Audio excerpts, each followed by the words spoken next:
you'll be glad to know that I've whittled this down to no more than about 40 minutes. So. In fact, I'll put it in my pocket to make you feel better. I must take a point of personal privilege. Tonight has involved a lot of remembering for me, not just in relation to Ray, but in relation to our guest musician, because Ken and I go back a long way too, and I was sort of filtering through some of my memories of past times with Ken. I remember one night, he came to Waco a lot in those days because Word Inc. was there, and they like to claim they discovered him, but when he was in Waco, we would try to have him at 7th and James when we could, and occasionally he would stay with us in our home. And one night we got to our house before anybody else, and we're standing on the front porch, and the light had not been turned on, and I was fumbling to find my keys, and he started laughing hysterically.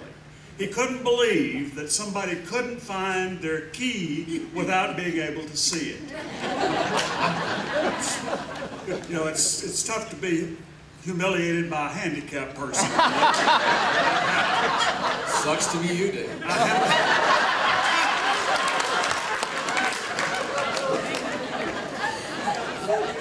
But I assure you that this man can handle himself. I remember one experience I will never forget. When he was still sort of being discovered by some of our folks, he was on a program, Ken, I don't remember where it was or what the occasion was, but Ken was on the same program with Carlisle Marney. And Ken was doing the sort of thing that he's been doing tonight, and somebody slipped around to Ken and said, "Before Marney speaks, why don't you introduce him?" I know all of you don't know Marney, but it's a good story anyway. And Ken could not resist a kind of obvious rhyme there, and I won't try to sing it, but he did something. I once knew an old Irishman who spoke a lot of blarney. I asked him where he got it, and he said, "From Carlisle, Marney."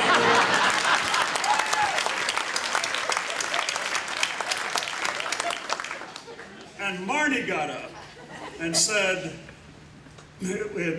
Carlisle Marney had described Marney's voice as sounding like God's, only deeper. And Marney said, "Mr. Medema," that's back before everybody knew how to pronounce his name. "In my view of heaven, there is one Irish tenor, and it ain't you." Right? Yep, that's what he said.